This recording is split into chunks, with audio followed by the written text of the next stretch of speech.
Welcome to the Tuesday Review. I am Nathan, as always joined by James. How you going, James? Not bad. And joined by Callum. How you going, Callum? Yeah, not bad. Very good. High energy in the studio today. Yeah, that's always the way. All right, This is why no one listens to our show, because they turn it on, they're like, these guys sound dead. And the answer is yes. So before we start off with our big kind of feature discussion on Megalopolis, Francis Ford Coppola's epic, just a little bit of homekeeping. We have a new YouTube special video out leading up to PAX. This is one of the games we're going to be hopefully getting a discussion with the developers at PAX of which way is up or which way up. Which way up, yeah. I think we talked about last week's show, briefly. But we have our gameplay preview. It's not out till next year, so technically we'll call it a preview. Yeah. It's not a final product as such. And we play the game. You can watch us play the game, and we discuss our feelings on the game. Yeah. So that's up today. Go and watch it, or as of the recording of this video. Mm-hmm. So I guess we'll start. Alan's not here yet. He didn't say maybe he's running late or something, or he's not turning up. He didn't let us know, but that's okay. So we've had to turn his robot offline. Yeah, he's still maybe it's a debugging. Software update. Yeah, from last week. But it is Spooktober. It's the 1st of October. It is. Keep an eye. We've got PAX coming up, so we're going to be covering that. But keep an eye on our Letterboxd. At least I'll be logging a shit ton of horror movies. And yeah, we'll be, talking about those over the next few weeks. Yeah. So it's the month you regular listeners will know where we pretty much just watch horror movies. Yep. It's a fun time. Spooky, scary skeletons. I started today with one I won't recommend to listeners, The Visitor. Yeah. Yeah, that was it's nice to kick off Spooktober. I just wish I had a better one first up in my watch list. Well, hopefully, because you watched something that didn't pan out, it'll just get better from here. Well, that's it. That's positive. Santa Sangre is already better. That's the most positive thing I think I've ever said. You watched a bad movie? Don't worry. The next one's got to be better. Well, look, we're going to start off with Francis Ford Coppola's Megalopolis. Mm-hmm. And my first question Whatever you've heard about this movie? Yes. Yes. My first question is, to use it, I guess, in a sentence as, I guess, an adjective, would you call it megalopical or megalopolisal? Megalocolossic. Cool. I don't know. Anyway, moving on. Let us know, I guess. It's, so it's certainly a movie. Yeah. I don't even know where to start. I know, where do we start? All right, let's rewind. Let's start from the beginning. That's what I was going to say. Where did it come from? So Francis Ford Coppola, one of the greatest directors of all time. I think I've talked about this before. Apocalypse Now, probably my favorite movie of all time. His run of 70s movies, The Godfather, The Conversation, The Godfather Part 2, and Apocalypse Now, is unrivaled. Just all 10 out of 10 masterpieces. Yeah. Then he makes One from the Heart in early 80s. It bankrupted his company. It flopped hard. And then he spent all of the 80s and 90s kind of just making movies to pay off his debts. And a lot of those 80s movies are pretty good. So the apple doesn't fall that far from the tree. What do you mean? Nicholas Cage. The nephew apple doesn't fall far from the uncle trees. Yeah, but I think that's because Nicolas Cage keeps buying stupid shit. He buys dinosaurs and castles. And he kind of, some of those movies are really good. And then like the last few years, he made some indie movies that didn't really turn out so well. But since like the early 80s, he's been this is like his passion project to make a movie called Megalopolis, which is supposed to be this epic. And it had a few false starts and it never really got off the ground. So it's been around 40 years in the making. And, he has had this weird career over the last 40 years. And then he basically has gotten to a point now where he's late 70s, 80 years old. It's one of those things where he's got to make it now, otherwise he's not going to make it at all. Yeah, and people are saying it's probably going to be his last movie, unless he gets the energy to make it. I don't know, yeah. Well, that's kind of gets me to my point is like no one was ever going to, this thing was never going to get off the ground. No one was ever going to give him the money for it. So he sold his winery and which is quite a successful winery, apparently. Yeah, and self-financed Megalopolis. So the man has vision. Yeah, I mean, he went after it. Yeah, good on him for that, for being just like, screw it, I'm gonna make it, and make it my way, and he sure did. So I was really excited for the movie just because of the history. Oh, Alum's turning up. Alum's, yeah. Just of the history of it. So not only Francis Ford Coppola, great director, and if not one of the greatest. Yeah, and also the director of probably my favorite movie. Like, it's then on top of that, you get the story of, it's his passion project that he's finally gotten to make. And not only has he finally gotten to make it, he has to self-finance it, and which means he can basically do whatever he wants. Yeah. And that brings us to the final product. Well, I think that the behind the scenes will be an interesting documentary or a book to read. 100%. Because it is a crazy film. Yeah. I only imagine it's a crazy making of a film, because it's like it's a what's the word I'm looking for? It's a cliche kind of that it's like the making of movies are just as interesting as movies themselves, especially when you look at Herzog. Yeah, I mean, depends on the movie and the director. Like Herzog is a special example. Yeah. Some movies just kind of run smooth, but yeah, I mean, it's always hectic on set when you're trying to make a movie. But in this case, when you're trying to make a big, crazy passion project, it's a whole other kettle of fish. How you doing, Alan? Doing all right, thank you. Yeah. So the movie, the product we get, finally, actually before it comes out, we're hearing all this buzz about how terrible it is and how weird it is. Well, it's one of those rare movies where you've got half of the audience saying how terrible it is and the other half saying it's the best movie I've ever seen. A movie critic I follow on Twitter, I'm not saying X, I'll never say X. No, it's always Twitter. Said that also delete Twitter. The only time they've seen the movie community this divided was when Mother came out. Do you remember? And we love that movie. Yeah. So please continue, James. So most of the buzz before the sort of normal wide release of the movie was this kind of like, it's weird, it's terrible, it's just nonsensical. And I was still excited because I'm like, this is, like I said, passion project, amazing. And you owe it to director. the man, right? Yeah, and it's just like, let's see this guy's big, weird passion project. Who cares if it's bad? So I said to you guys, it's coming out of IMAX. I'm buying tickets. I don't care if you guys come or not. You guys said we're down. We got tickets to IMAX, and I'm glad we saw it in IMAX because it ended up being a really good experience. It was a good experience. It was relatively packed. It wasn't sold out. But there were the movie nerds showed up for it, but it wasn't a sold out thing. Yeah. No, but more people than. I will say, the movies advertise, some cinemas advertise sessions that have theatre participation, and then some sessions that don't. Yeah. And then I was very glad, and the IMAX we went to did not have any indication. Yeah. So I assumed we wouldn't be getting that, and that participation element of the film would have been edited into the actual movie. Mm.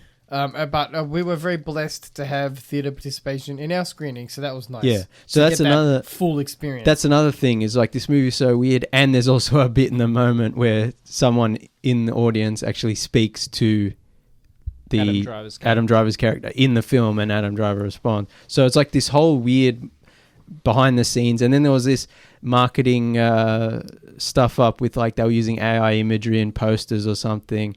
And then there was all this controversy with Francis Ford Coppola behind the scenes and all this and that and the other. Which I will say, I've been seeing a lot of people online talking about how you should avoid the movie because the Coppola drama. Mm. He claims it's all lies, and he's actually suing Variety, I believe. It might be the magazine. He's actually taken them to court over it. He says it's all lies. They're tarnishing my reputation just when my movie's coming out. Mm. So he's trying to sue them for defamation or whatever. So that's one of those things where I'd be like, I would wait before you judge Coppola based on the reporting on this. I would wait to see how it happens because I don't really know enough about it. I didn't. The one rumor I can believe of, which is not substantiated, is that he was high the whole time he made the movie. Because that makes sense. That makes sense because of the product that we watched. Yeah. So the movie, I'll say the movie is about, but then it's like asterisk what it's about. Well, it's about many things. It's like a tale based on the downfall of Rome if it was set in the modern day, with a man who also wants to build a better future. Yeah, it's set in New York in like modern day. Yeah, it's set in New York modern day, but it's in the movie it's called New Rome, and it's stylized in such a way where people are wearing the sort of the tunic and toga, and it's like this retro ancient Rome mixed with modern New York mixed with futuristic kind of technology.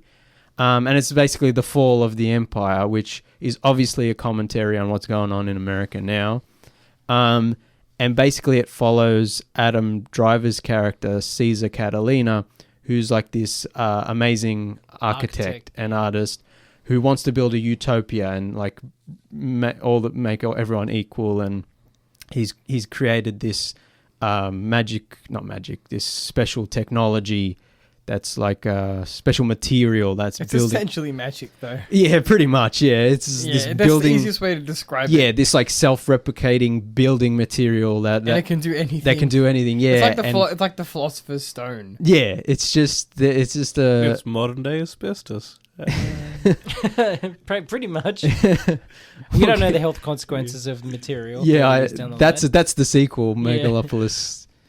Megalopolis, I think. Yeah. Probably. Apocalypse. Apocalypse.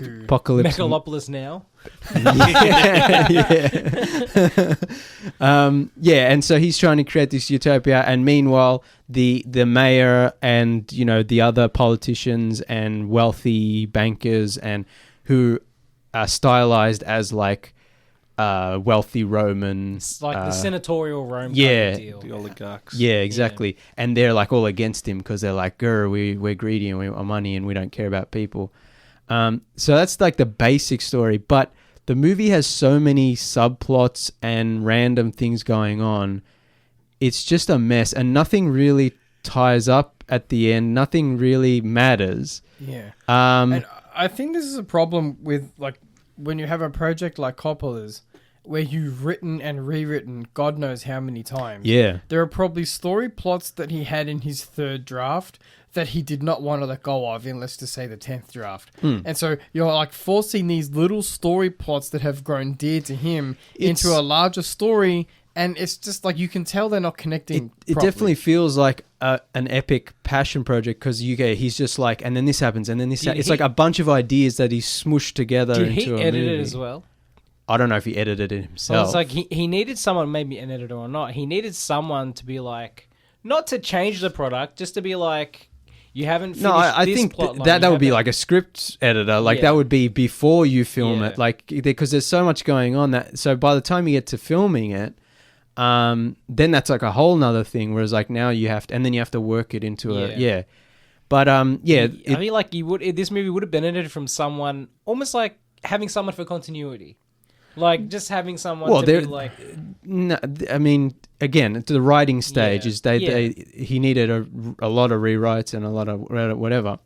But what we get is his mishmash of ideas, probably 40 years. I don't know how much it changed over the time and how much it changed with this iteration. But, probably just so many ideas mished together. And there's so much going on. And then the way the movie stylizes it, I've seen people comparing it to like Joel Schumacher's Batman Forever, or, it's just weird and colorful and silly looking, and it's also kind of a slapstick comedy at times. But then there's other parts that are very dramatic, and it's tonally kind of all over the place. And like I said, the plot doesn't really matter. The characters all kind of goofy, and then there's lots of times where they're just spouting philosophy like pseudo philosophy at each other or quoting Shakespeare. None of it really works. None of it really comes together, and yet I loved it.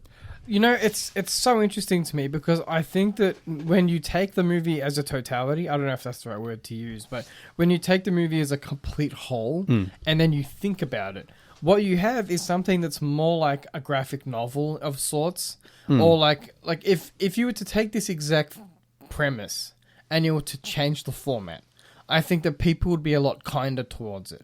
I think that we've grown callous as not us in the studio, because we're actually very lenient in this studio when it comes to movies. Well, I would say Nathan, me, and Alan are very lenient in the studio. But the Tuesday Review is very open-minded when it comes to film. We approach every film on its own merits and as how it works as a whole. Yeah. Occasionally, if we do hate the person behind it, we will hate on it. Occasionally, if they deserve it.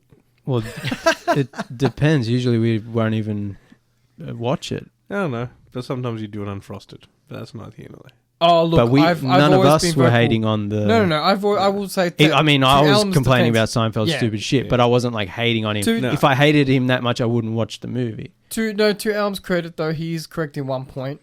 I will always detest Gaspar Noé's I Stand Alone. And I think that ruined me for his... Now we're getting way off track. Yeah. He's saying if you hate someone and then you watch the movie, you're going to hate on the movie, but we've never deliberately done that. I've done that. But you didn't hate Gaspar Noé until you saw that movie. Yeah, that was like the first movie of his I saw. But now you're not going to watch another one of his movies, and if you did, then No. He's winding you up, James. I think this was a bad example to bring up at this point in the conversation. My point is, if we change the format of this film, I think that people would be a lot kinder to it, because we treat movies like we're above them. And when I say we, I'm not talking about this studio. I've been reading a lot of reviews from I'm not going to name names because I don't want people to be, firing back at me because I'm a pussy. But I've been there's some popular newspaper critics who will go unnamed who are giving this film 2 stars and saying, I completely understand that. Let me finish my point. Saying that it sucks, it's objectively terrible, everything about it is objectively bad, and then they'll go out there and be like, Transformers 1, dynamite. Yeah. My point is, we think we're above filmmakers. We think we're standing loftily above, looking at the peasants and their petty works. Where I'm like, and sometimes that is true. Sometimes we do look at a movie and we're like, oh, that sucks. And no one wants to make a bad movie, right? We say that all the time on the show. Yeah. But if we were to look at graphic novels, or we were to look at music, or we were to look at... Well, music's not a great example. That's treated similarly to movies. But if we were to look at novels specifically and that type of thing... The criticism of those works is a lot more nuanced than movie criticism. Movie criticism is like the garbage food, the junk food. Because it's like the art for the masses. But my point is, it's it's the lowest common denominator of criticism of critics. When it comes to art criticism, movie criticism is unfortunately it's probably the most popular. We're the art McDonald's form, of critics. Music. Which is fine, you know what I mean? We enjoy it, we do it, we actually treasure movies, so that's why we discuss them. But Megalopolis is getting the brunt of this reaction, and I just don't think it's fair. Because it's like when Kevin Smith famously said Jersey Girl is not for the critics. He made it for the people who like his films, and he made it for himself. Same with this film and Coppola. Okay. He's made something that has things to say. He wants people to think and discuss them. He didn't necessarily make it because he wanted to make $1 bajillion. Yeah, but that old Kevin Smith chestnut of I didn't make it for you if you don't like. I know it's just him it's getting hurt because his feelings hurt because So there are many movies where you can say I didn't make it for you. It's like that doesn't make it good just because I'm not the target audience, whatever. Also, it is subjective. Like, I had a lot of problems with The Substance, which we reviewed last week. I think that difference is we all pretty much had the same issues with The Substance. Yeah, but those issues still came up in they should have done this. It didn't make sense here. And Megalopolis is like an even more extreme example of this didn't work. This didn't connect here. They should have done this.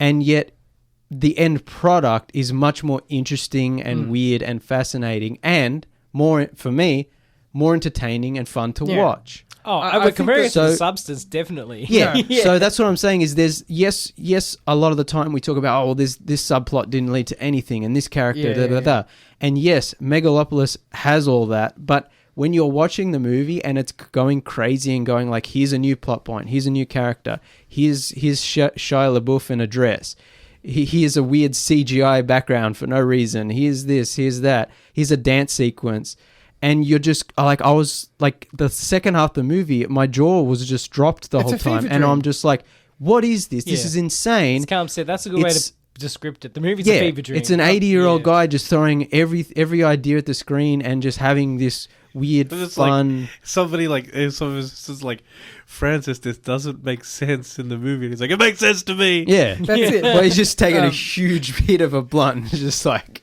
it makes sense in my mind. I think that it's like your average film critic. I think that Megalopolis is going to be. It's hard to review it for someone who only reviews or is only interested in your mainstream blockbuster. But that's for everything, though. Yeah, but my point is like, I don't know, like, if you're listening to the show and, like, you pay attention to movie reviewers, not just us, and, like, you know, you read all the articles, I would honestly say it's not a great idea to read widely about Megalopolis because, number one, people, for some reason, have no qualms spoiling the entire film. That's not cool. Because it's so crazy, right? There are, like, the scenes that people want to talk about, so they're just talking about it online. They talk about it in reviews. There's, like, lots of spoilers out there, which is not fun. But number two...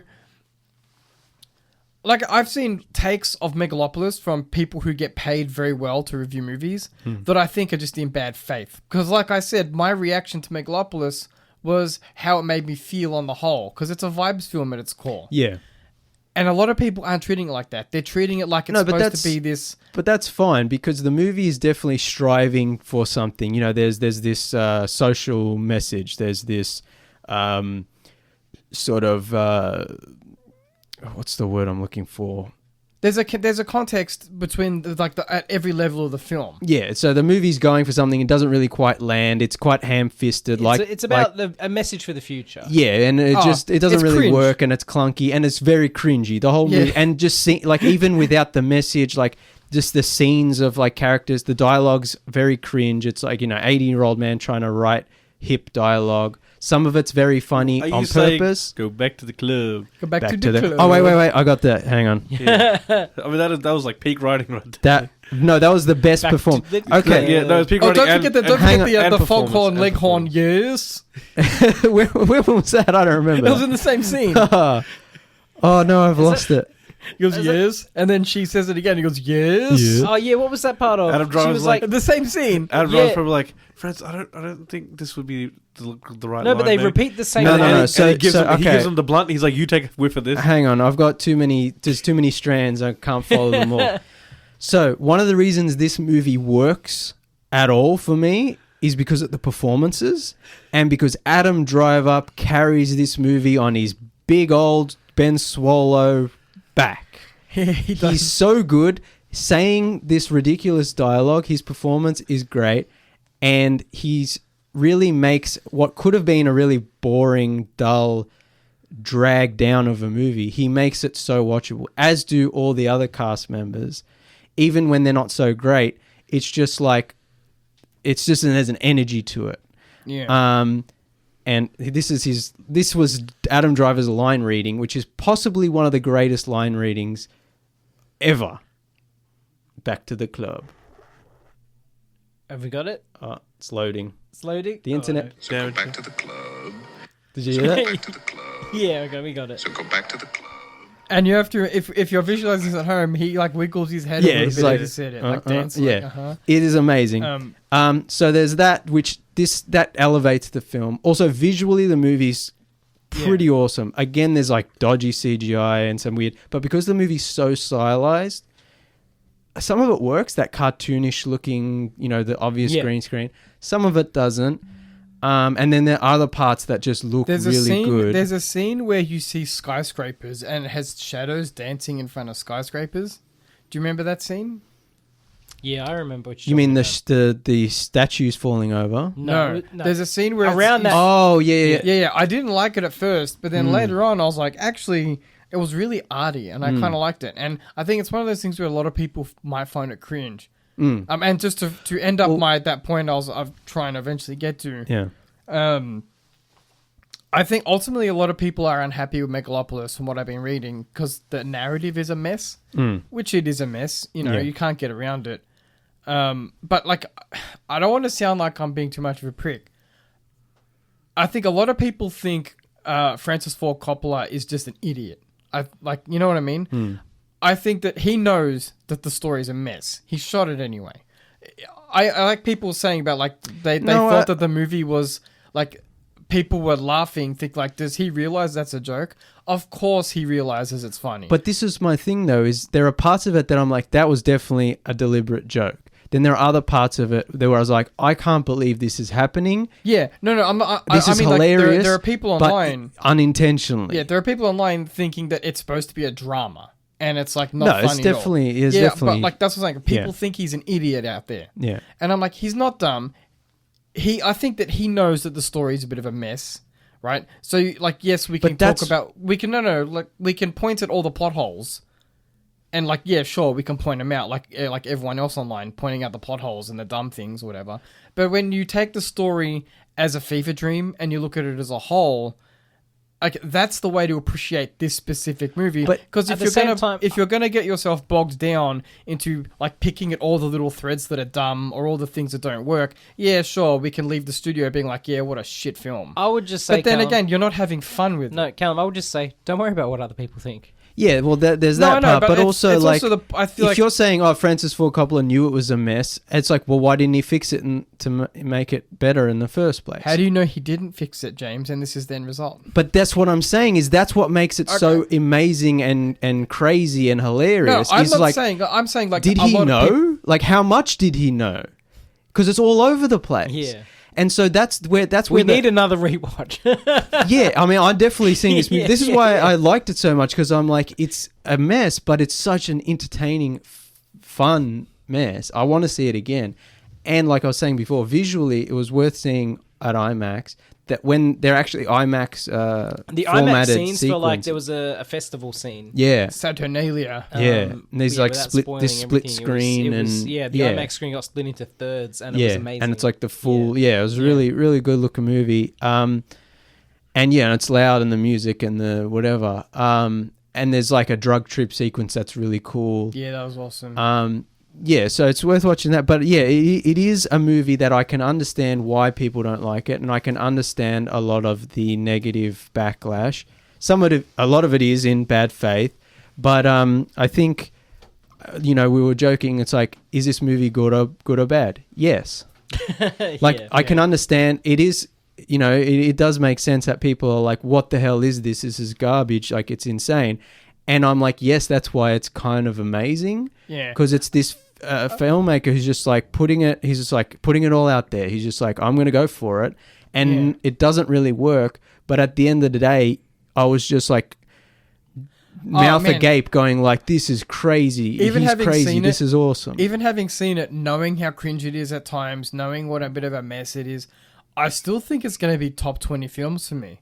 Because like I'm sitting at home thinking about it. Of all time.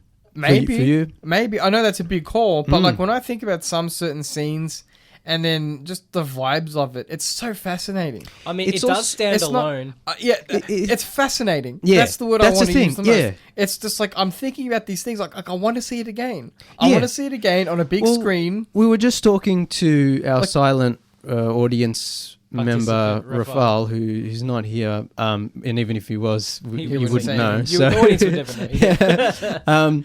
But we were trying to explain it to him, and we were kind of like, he was like, I heard it's crap. And we were just like, yeah, but it's also amazing. But it's like, I was saying to him, it's like there's different kinds of bad, just like there's different types of good. Like, there are bad movies where you watch it and you just kind of like never think about it. You're like, that was crap, and you never think about it again. And there's other bad movies where you're like Megalopolis, where you're just kind of like, this is fascinating, and there are so many elements that I love and so many elements that don't make sense, and it sparks this conversation, it sparks your imagination, and you're thinking about it. And yeah, so you can appreciate it. That's why there are some of the negative reviews is just like, this is the worst piece of shit ever. And I'm like, yeah, you didn't have to like it, but it's a lot more interesting than a lot of the other dull, because quote unquote bad movies that come out all the time that have no impact whatsoever. Yeah. Because like even at the start, they speak in this kind of it's like a theater kind of. It's very theatrical. They speak in a theatrical Shakespearean way. Yeah. Sometimes they start speaking Latin at one point. I think do they? They change languages briefly. Yeah, and it's like it does things like this where it'll just change things. Why? Because it's quote unquote New Rome, so it's like yes, they speak in this old Yeah. Sometimes. almost oldish, but sometimes it's modern. What did I say to Callum the other day? It was like, with the movies, like, if Francis Ford Coppola watched Romeo plus Juliet. Yeah, I can see that. And there was another movie I was comparing it to. It's I'm like forgetting. Romeo plus Juliet with a dash of Dark City. And then It's like and all the random, like like I was saying with the Batman Forever. It's like any sort of crazy, colorful, movie with these crazy sets and costumes and people running around and yelling and dancing and. For what it's worth, all the stuff I said about the negativity and how people aren't relating to it on a level it deserves, I think that's something that'll change over time. I think that the conversation about Megalopolis will be different. It's definitely a cult movie. I guess. think in 10 years people will be talking about it in better terms. Once because it's so radically different. A lot of people probably found it difficult to engage with. I do agree. I reckon in 20 years there definitely is going to be that retrospective of like Francis Ford Coppola's misunderstood masterpiece. I liked it, but that's always even with movies we don't like. There's always some people who are like, oh, it's actually the best. But I think it was last week or it was maybe a couple weeks ago. We were talking about like filmmakers. Tarantino's one. Who's like, oh, I want to stop making movies because I don't want to get bad. And I'm like... Every time every filmmaker says that, Martin Scorsese gets pissed off. Yeah, and I'm like, that's ridiculous. You've got the opportunity to make these amazing pieces of art that not a lot of people get to make. And even if they are bad, you're still Tarantino. People are going to be like, hey, remember when Tarantino made all those shit movies? Like, it's the same with Francis Ford Coppola. He's this legend who then made this crazy movie. Yeah. I was down for it. Yeah. And it's an interesting part of film history and his career. And ultimately... Also, for somebody like Tarantino as well, you can just be like... cast himself in the film and say the N-word. That's one of his favorite things to do. And sniff some feet. That's I'm like, or like, lick some feet or drink liquor off somebody's, someone's feet or something. Yeah. I mean, that is some high. Yeah. But like, what's he complaining about? That's it. He's living the dream. Yeah, that's it. But yeah, it's just like, it's a fascinating thing and it's an incredible thing that, it even got made. Like, these kinds of passion projects and these kinds of crazy types of movies don't usually get made. People can say what they want. He still made Apocalypse Now. I'll still love him. We'll still love him till the day we die. Man, he cast a very sultry Aubrey Plaza. Aubrey. I'm sorry, I always get that mixed up. I'm not talking about Drake. Aubrey, as a femme fatale called Wow Platinum. Yeah. Are you not amused? What do you want? The names are amazing. Yeah, the costumes are amazing. The even the actors, like Shia LaBeouf does really well. He's so good in this.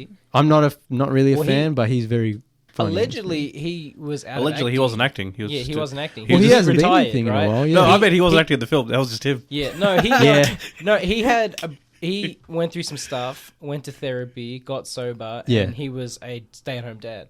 And okay. Mia Goth was doing the acting. He was looking after the kids and being like a house husband, right? Okay. And I watched a podcast with him, and he does like our AA and all that kind of stuff like twice a day. And he has like a group, and he's structured his whole life around being a family man. And on the podcast, this was a couple of years ago, on the podcast, he says, the only way I'm getting back to acting, I'm not kidding, I can show you. He's like, the only way I'm going back to acting is if Francis Ford Coppola knocks on my door. Yeah, well, there you go. And then there you go. Like, he literally says that. Yeah. Maybe it was a wink, wink, nudge, nudge. He's had the conversation already by this point. Yeah. I don't know. But that's the thing. Like, you hadn't heard from him for a while, and he was, I guess, doing what he needed to do in his life. And then he's like, knock, knock, here comes Francis. Like, do you want to be in this movie? And like, how are you going to say no? Oh, yeah. And his role seems to be like the funnest role out of the whole crew. Oh, it's so good. He just has a good... In whatever scene he's in, he's just having a good time. Yeah. So I don't blame him. And the rest of the cast is good. As you said, Adam Driver carries the whole movie on his back. Yeah. Like John Voight is, he's actually pretty good in this movie, even though he's a dick in real life. Like, he's pretty funny in this movie. Yeah. Actually, everyone's good in the movie. And if they're not good, the dialogue and the music and the weirdness is so weird that you're just kind of like, okay, this kind of... I did laugh at the... there's a scene where Lawrence Fishburne, who plays Caesar Kalina's driver, he does a monologue where he just says time cliches. And that's funny. And so, this was like some of the commentary was like a response to someone calling the dialogue cringe, and someone was like, "Did you really continue to take the movie seriously after Lawrence Fishburne gave that monologue where he just said every cliche Coppola could imagine about time?" Yeah, Nick of Time and Killing Time and all this stuff. And Giancarlo Esposito, like he plays the straight man in this. Like he's not like the funny character. But even he's like hamming it up a bit. He's good in it. Yeah, but he's good in it, and that's what the role requires. He's good in everything. Yeah. Like it's such a weird, fun movie, and it is. After I saw it, I was like, I don't know how to feel. I still don't know how to really articulate my feelings.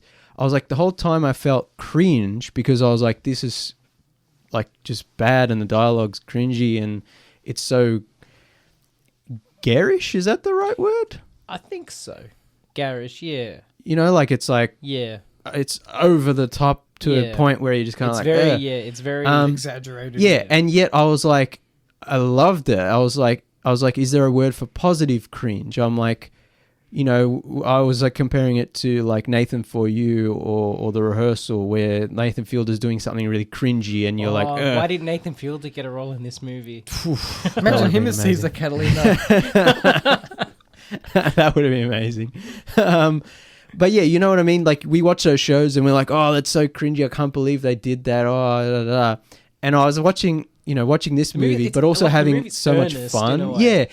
That's why I'm like, I don't know how much of it is sincere and how much of it is tongue in cheek, and that's part of what makes it so funny and ultimately, how did it make you feel? Enjoyable. It made me feel a lot of things. Yeah, that's the only thing. I was never. It's a 2 hour and 20-minute movie, and I was never bored. I'm like, this is hilarious. This is awesome. I was confused, and it's like switching subplots and going here, and here's a character, blah, blah, blah, blah, blah. Oh, and this guy died off screen. Don't worry about him. And there's a thing crashing to Earth, and and he's making the new city, and I'm just like, what's going on? This is crazy. I don't know. This is kind of awesome. Whereas a lot of some reviews of people like, this is so boring and dull. I'm like, look, it's many things. It's not boring. Maybe I was just on its wavelength. I don't know. Yeah, this movie's, like I said, it's closer to its art than it is a traditional film to me. The way, because it asks you to engage with it more actively than like just like a Michael Bay movie. I will like there are other sort of similar weird movies where I'm like, oh, that didn't work for me at all. So I can't really explain why this one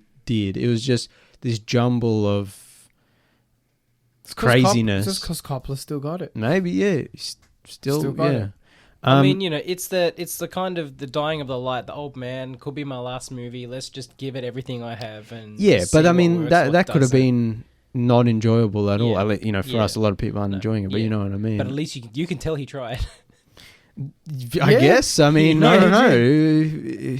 When you're just high, and it's certainly a man's vision on the screen. Yeah, that's the thing. Yeah, it's like at the end of the day, it's kind of like I was saying, like these kinds of passion projects that are in development hell for decades. It's like they usually don't get made, and if they do, it's like, I guess the closest analog we have, it's not a good comparison, but it's like Scorsese's Silence. He tried to get that made for so long, and that was his kind of like... Yeah, but that's like, what would happen if you went 180 degrees the other way? That's not even close to this kind of movie. But it's the same director passion. The only thing, like, I was thinking of Terry Gilliam's The Man Who Killed Don Quixote, which also has Adam Driver, which I think, was in development hell for 30 plus years, and they tried to get it made a whole bunch of times, and then they did eventually get it made with Adam Driver a few years ago, and that was not bad, and it was good that he finally got to make it. It would have been better in that 80s or 90s or whatever. Adam Driver in it.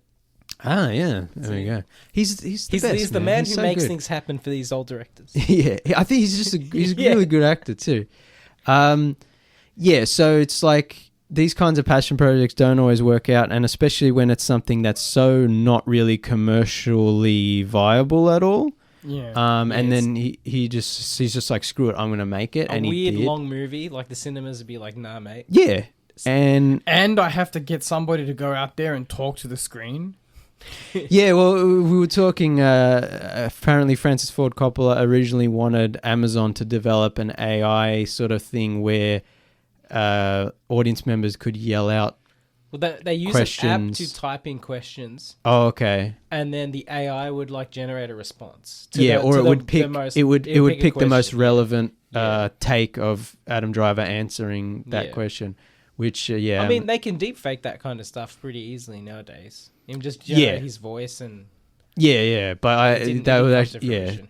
But it's like just all this crazy stuff you hear about the making of the movie and what Francis Ford Coppola wanted to do that he couldn't, and then what you end up getting, which is just so crazy. But yeah, even though it doesn't work, it also just Works incredibly well. Well, yeah, if you're on the movie's wavelength, and yeah, I don't know. I think to sort of round out, especially what Callum was saying before. Callum put something in the group chat. A guy tweeted, a guy called Kyle Alex Brett said, "I get envious of art museums and art installations because their appeal doesn't seem to be if you come you will love it, but rather if you come the experience will be interesting and thought provoking. And it sucks that our culture forces movies into the former." Mm-hmm. That's basically what I was trying to say. Yeah.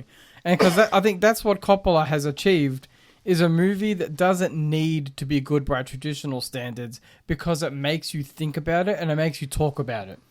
Yeah, but it's also... I'm not saying it doesn't have to be entertaining, but like we only think movies have to be entertaining because that's how we've been brought up. Yeah, but it's like I was saying before, it's like there are so many movies that are just dull cash grabs, that are just so factory farm, made by committee, whatever, and that if there's anything a bit outside that, and if there's anything that's like a pop art or cubism or impressionism or whatever of movies, then it's fringe art house. Yeah. And then if it's something like this movie, which is like in between of like, it's not really experimental at all, but it just doesn't really work, doesn't really fit together, doesn't really all come together. But it's just a fascinating piece of a work of art. I think it's a little different in the context of whether you know what you're going to get. And, you know, that's also true, I guess. You know, and you're there for the most ultimate experience of that art, which is viewing it in person. Whereas with the cinema, you're there for that specific movie rather than a whole bunch of art either. Yeah, you go in with a set of expectations. Yes. So it's not... But I think he's saying in general, like people walk into... If there was a whole bunch of theaters and you walked into one and saw just something completely crazy, you'd be like, well, that wasn't a movie. Yeah. Whereas he's like, why not? It's the idea that everything's got to be part of your, I guess, cookie cutter explanation of what films are. Yeah. And sometimes, again, like we discussed while you were gone, it's not always a point of the film to be entertaining or like enjoyment in that context. It might be to challenge you. Yeah, but even like... It might be to just make you really question your reality. Yeah, but there are so many arty movies or experimental movies or we say whatever. All that, like, but this is not that. No. This is a guy like trying to make a big kind of sci-fi drama comedy epic, and it not really coming together, but it just being so crazy and out there, and him just putting it all out there, and it's just like, okay, cool, dude. Like, I'm on board. Here. Yeah, but I liked let's spark one up, and that's what it comes down to. It's like, I liked it though. Yeah, it's like that's the thing. It's everyone's like, hate on it, but it's like, but I liked it. Yeah, Again, this film makes you feel a lot of different feelings, and that's the best way to describe it. I left the movie feeling so optimistic, which is such a dumb thing to say. You see this moving dumpster fire of a film, right? And then I came out of there thinking, you know what? Human beings are pretty cool. It is like a car crash. It's like you can't take it's terrible. You can't take your eyes off it. It does have that element. It's not. I guess it's. You could put it into a so bad it's good category, but it's even different from that. Yeah. Like, it's just like this dumpster fire of like, what the hell is he doing? He's he's making so many mistakes and whatever. But it's I just think this film needs to be mesmerizing.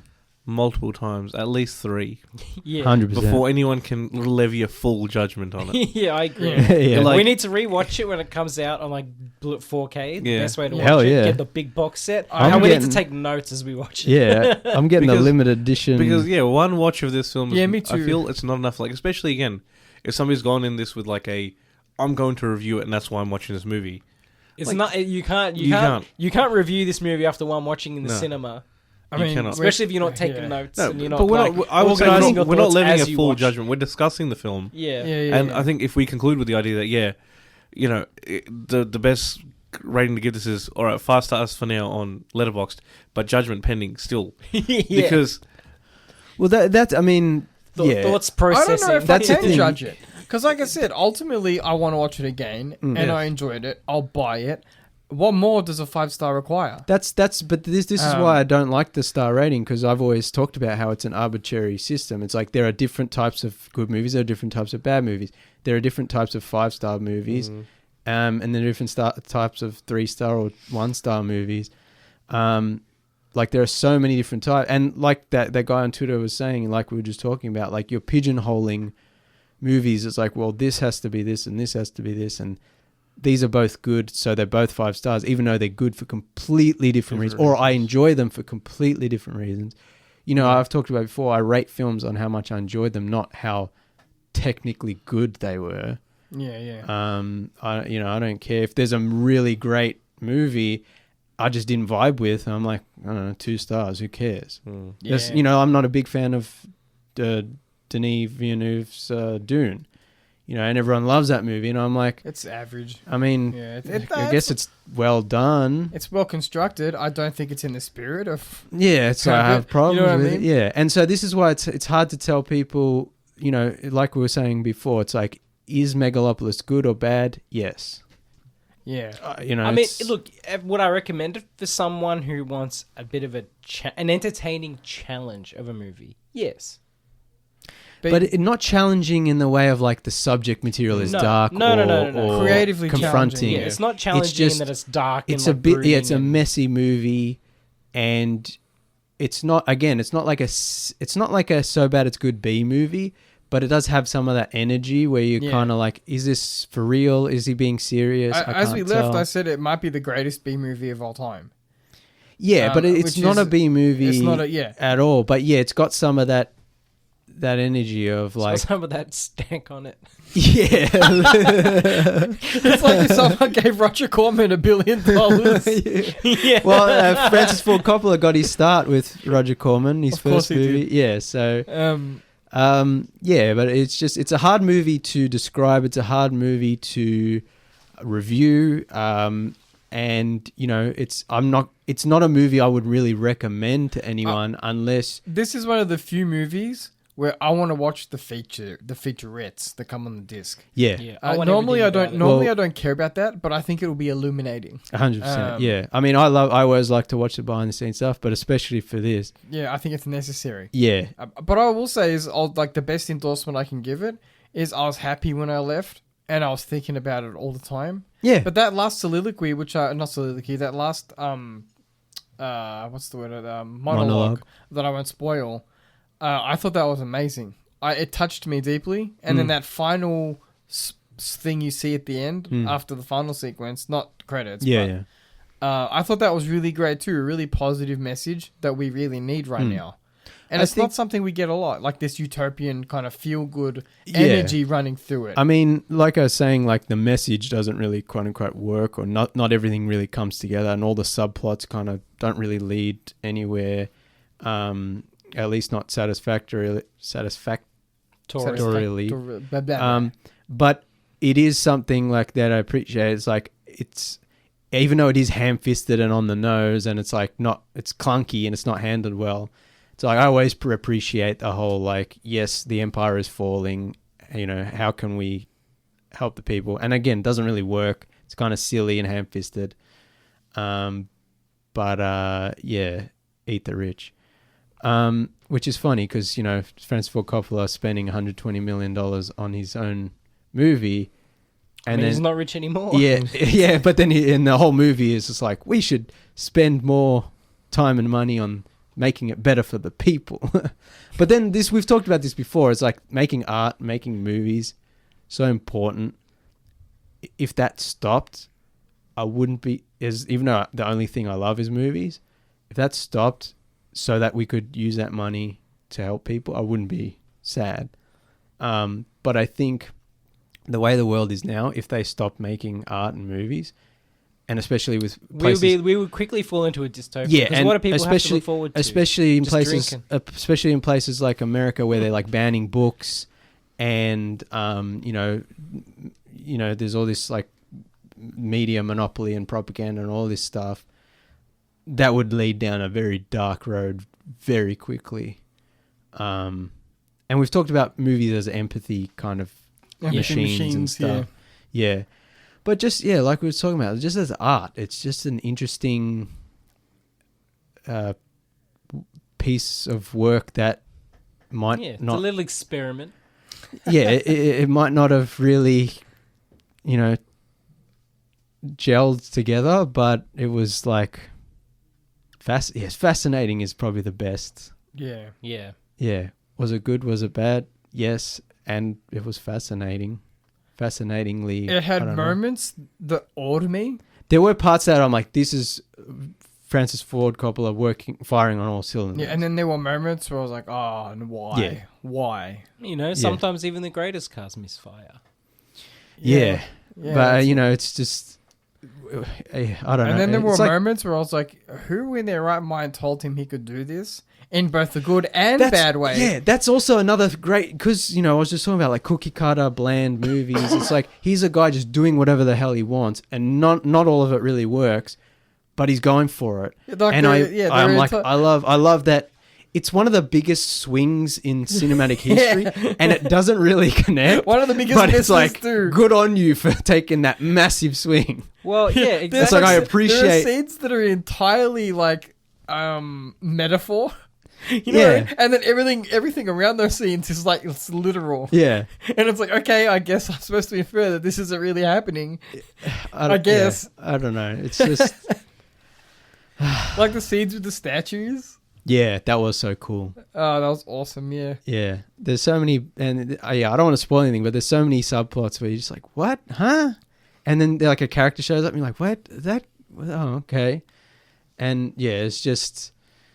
I want to watch it again. I want to mine the what is it? The riches of Francis Ford Coppola's Emersonian mind or whatever. Yeah, the movie's crazy. Go see it if you're up for it. Yeah. It's also just a fascinating, like I was saying before, like a fascinating point in, or potentially end to a Fascinating career. A fascinating, filmmaking Also, career. if you just want to see Adam Driver, just give it his all. Yeah, I mean, this movie has a lot of meme potential as well. Oh, dude, it's already paid So, dividends. Yeah, so I think, it's worth it just for that. If Francis Ford Coppola got paid like $1 of every time someone posted or retweeted that "Go back to the club" Back to the club. clip, he wouldn't have to worry about making the money back. I'm going to play. He could do, what are they called? Megalopolis NFTs. Oh, I'd buy him. He sold his winery, now he's going to get into NFTs. Yeah. We haven't seen the last of the memes either. I'm sure people are digging. Oh yeah. Well, when it comes out properly and there's, you can Yeah. get the proper scenes of because this was an actually officially released clip, so that's why people have it. But once we get all the Shia LaBeouf stuff and the Aubrey Plaza stuff, yeah. Oh no, it's not loading. I want to play it one more time. So go back to the club. So go back to the club. So go back to the club. There's also a remix out there of him saying stuff and then you go back to the club and then like the techno music goes in. It's a good loop, yeah. All right. That's about all the time we got for tonight, boys. Yeah. Thanks for listening, everyone. Keep an eye on YouTube. Lots of stuff coming soon. New video dropped today as of the recording of this. And we're heading to PAX. Come see us at PAX. If you do attend PAX, we'll be there all 3 days. Hit us up. Send us a message. Mm-hmm. We're on Facebook, Threads, and Instagram, Twitter, Newsmask, Blue Sky. Is that everything? I think so. Do we have Tuesday review badges? No, I but we made some last year. I don't know where they all. I think I gave you guys one each, but I don't know if you gave them back because you weren't wearing them or you pinned them on your. we have things or- badges on the lanyards. And yeah, we had But the. we gotta make some business cards and all that kind of stuff. I've got business cards left over from last year. Yeah, because the main thing is just that we, if somebody needs to recognise us, Yeah. you see some Tuesday review, something on us. Yeah, we've got I stuff. can run away. Yeah, We've got yeah. all Well, that. if you're at PAX, let us know and we can get you a sticker and Yeah. yeah. See if there's some goodies. And YouTube at all platforms at Tuesday Review AU. Yep. And we're all on Letterboxd. My username is channeldrifter. Mine's Nathan B _90. I'm Alum20. And I'm Callum Tuesday. Yeah, so make sure you're following us there because we're going to be watching a lot of horror movies this Spooktober. We might not get to talk about all of them because PAX and some other stuff we have planned. But later in the month, we hopefully will do a like Halloween special or something. So, yeah, stay tuned. Thanks for listening, everyone. We'll be back next week. Adios, cousins.